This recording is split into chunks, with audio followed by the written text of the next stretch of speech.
Hey everybody, it's John from the Hustle Daily Show. Before we get into the news today, did you know that HubSpot launched an AI chatbot that helps you build awesome campaigns at scale with just a few prompts? It's called Campaign Assistant, and it's a totally free-to-use AI tool that will transform the way that you build marketing campaigns at scale. And the best part? It works seamlessly with all of HubSpot's marketing and sales tools to scale your output across email, social, and more. So AI your way into the most effective campaigns yet at HubSpot.com/campaign-assistant. What's going on, everyone? It's Wednesday, August 31st. I'm Zachary Crockett here with Rob Litterst, and you're listening to The Hustle Daily Show.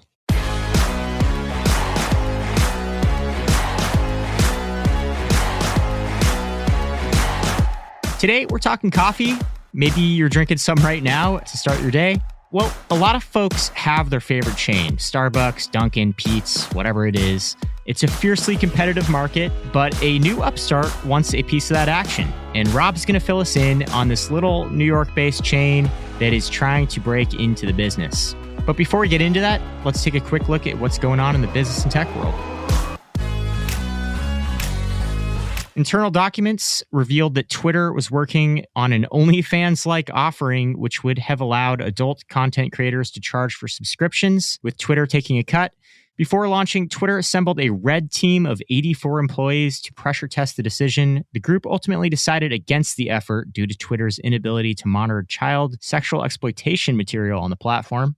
A recent report found that there were 11.2 million available jobs in July. That's almost 1 million more than forecasted, and roughly double the pool of available workers. The Federal Reserve monitors the number closely as a way to track inflation. That report suggests that there's a shortage of workers for the open positions, which could be inflationary as it forced companies to raise wages to fill those roles. Snap announced that it's going to lay off 20% of its staff, the company's first layoff since 2018. That news follows disappointing earnings in Q2. Snap's ad business has struggled since Apple launched ATT, which lets users opt out of in-app tracking.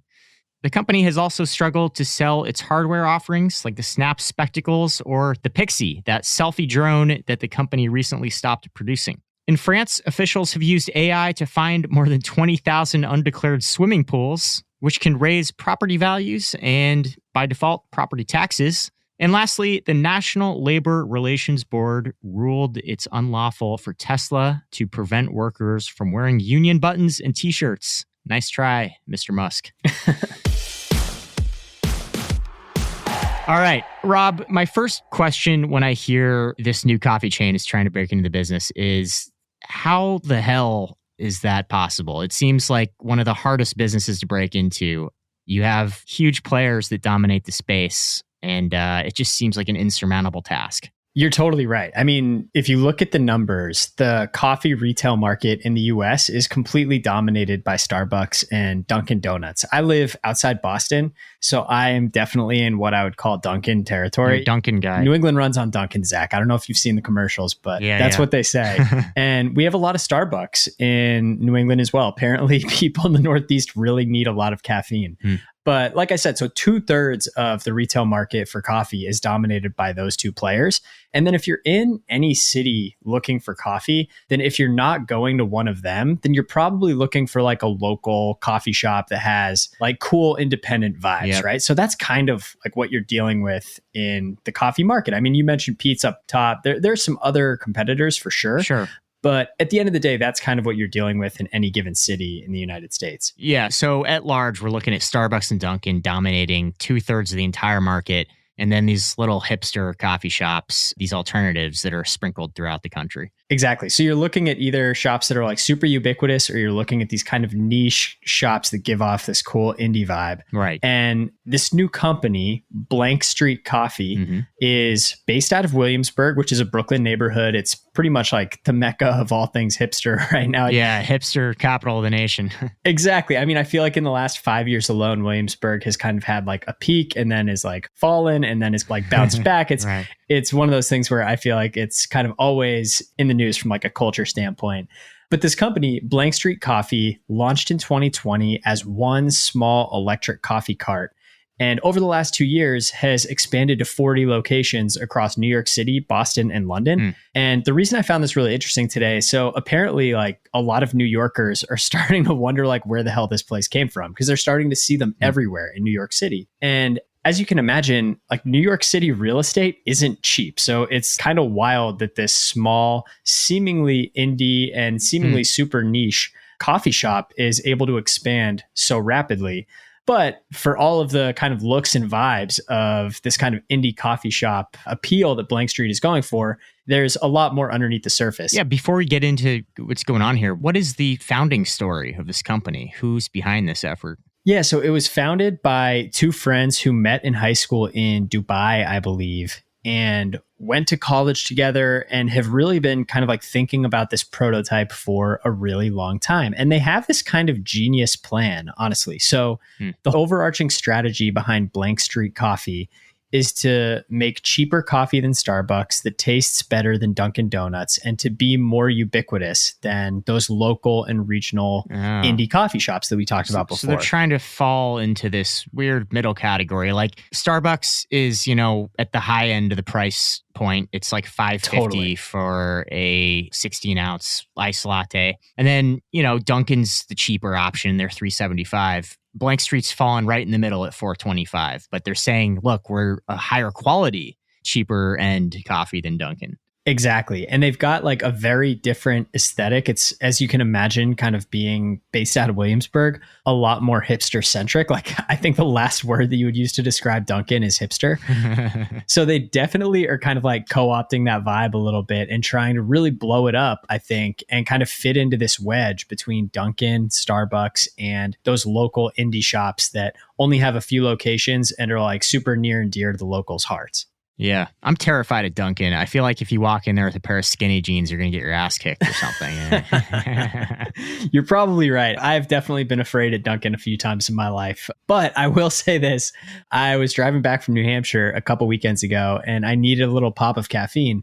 And I got a small ice from Dunkin' with a little bit of milk, and it tasted way better than I remembered. I don't know why in my head I had this kind of negative perception of Dunkin'. I used to be a loyal Dunkin' drinker and kind of got off the wagon. And I'm not going to lie, I was impressed. I thought it was going to be a lot worse than it actually was.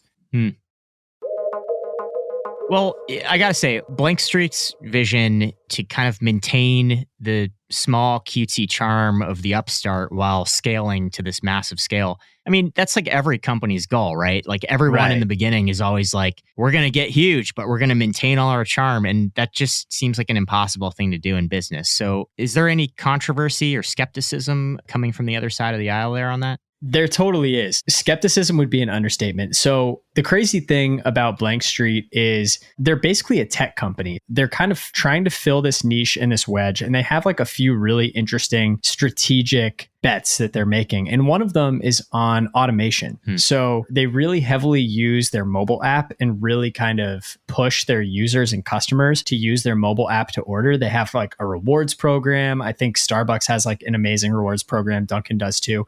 So they're kind of getting in on that. The other interesting thing about Blank Street is every location has this Eversys espresso maker that can churn out 700 drinks per hour. Jeez. The article that I was reading about these guys didn't go into exactly how much they're paying for these espresso makers, but essentially, I think the main model costs around 50 grand, which is what a typical New York City barista might make if you kind of like did the math and counted it out. And what happens is because they have these espresso makers that can literally make 700 drinks an hour, I think they can make 8 espresso drinks simultaneously. Okay, I just looked up how that stacks up to like a barista making coffees. And one source says that the average barista can make about 80 to 90 cups in 1 hour. Yeah. Oh, it's crazy. So we're talking one machine has the output of like 10 baristas almost. Exactly. And like, it's crazy to think that this company's business model is so reliant on this one machine, but it kind of is. Like what this espresso maker does is it allows them to keep their retail operations super small. So most of their stores are either,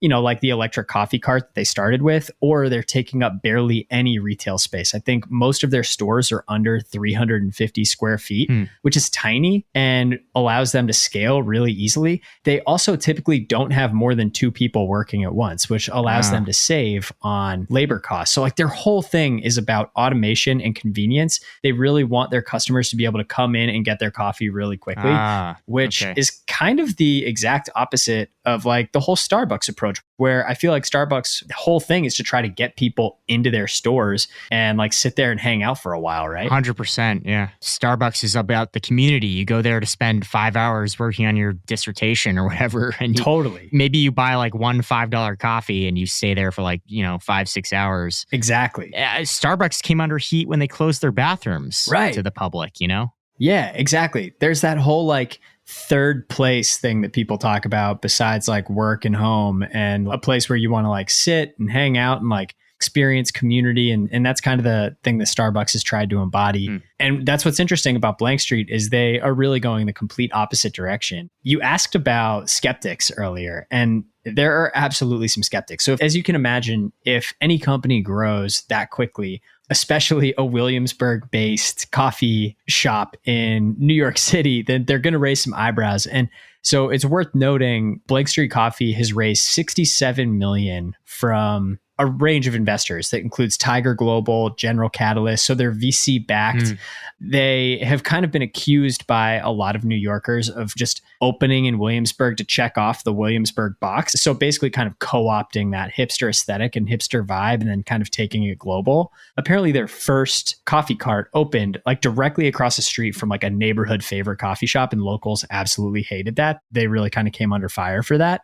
So yeah, there is a lot of, I think, skepticism and a lot of pushback on the Blank Street Coffee model. Yeah, the New York Times recently wrote a great story on Blank Street, which sparked us to discuss this.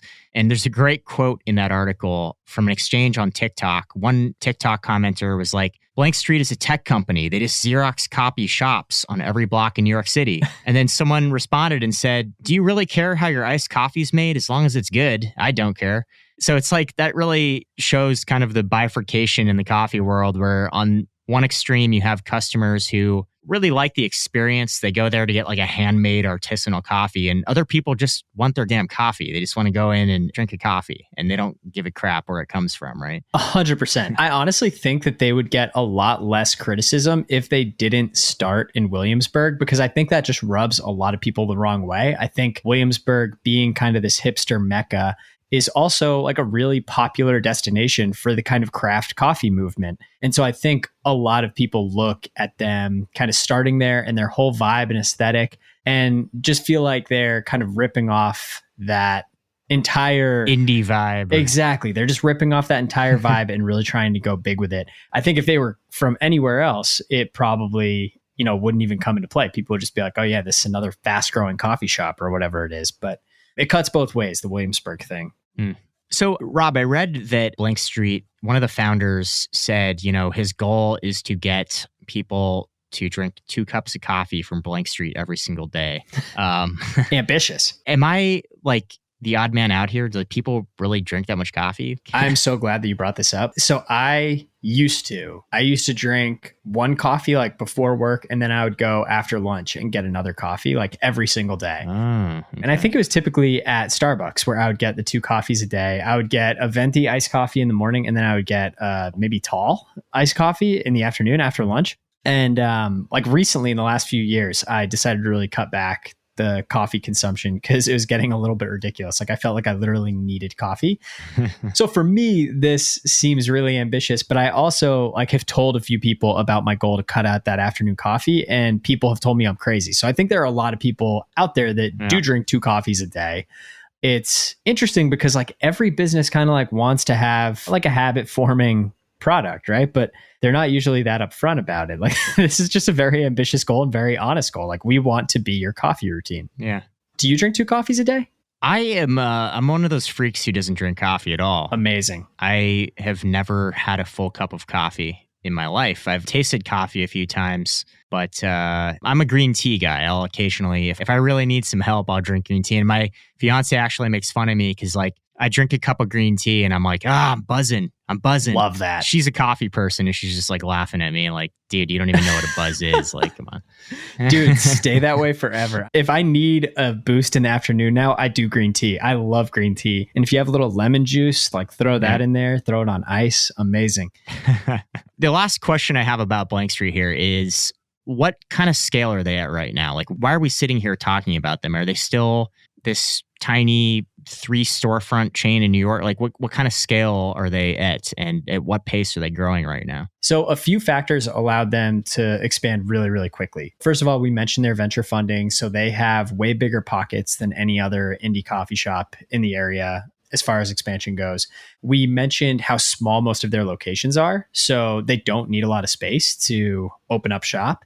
And the other thing is the pandemic led to a lot of available inventory in really prime locations in New York City that, with their venture funding and the ease with which they can slide into any spot because of how small they are, it really allowed them to grow very, very quickly in New York. And I mean, I think in the article of the New York Times, one New Yorker said, it seems like they're following me around. Like every day I look over my shoulder and see a new Blank Street coffee shop. Wow. And so they grew really fast in New York. They, I think, have opened 5 stores in London, and they opened one in Boston recently, which we might need to try at Inbound. Yeah. But ultimately, they've grown to 40 locations. I think their valuation right now is around $300 million. So to put that into perspective, Starbucks has around 15,000 locations in the United States. Dunkin has roughly 10,000 in the United States. Long way to go for Blank Street to catch up to those guys. But it's worth mentioning just because of what they have behind them as far as firing power from VCs and investors, the fact that they have already made such a splash in New York, which I would imagine is arguably one of the hardest markets to make a dent in coffee-wise, because you have all those chains, but then you have all these amazing indie coffee shops, which I think is why Blank Street Coffee is just so controversial. All right. Well, if you are in New York and you have some searing thoughts about Blank Street, let us know. Please do. You can email me at zcrockett@hubspot.com. You can email Rob at rolitterst@hubspot.com. There it is. rolitterst@hubspot.com.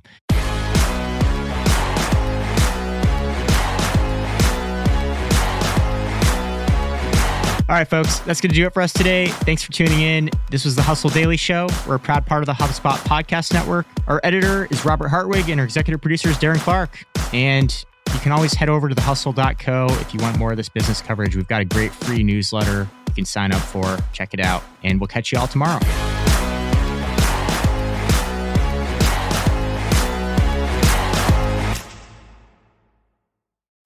Hey guys, if you listen to the Hustle Daily Show on Google Podcasts, we want to let you know that the option will no longer be available pretty soon. Google is sunsetting its podcast app sometime in early 2024 in favor of YouTube Music, and we want to give you a heads up before it's too late, since that time's almost here. The Hustle Daily Show is available everywhere and anywhere that you listen to podcasts, like Apple Podcasts and Spotify. If you're using YouTube Music, we are there as well. If you're an Android fan, there are plenty of apps like Overcast, Pocket Casts, Player FM, and more. So just search for us wherever you decide to listen to your favorite podcasts.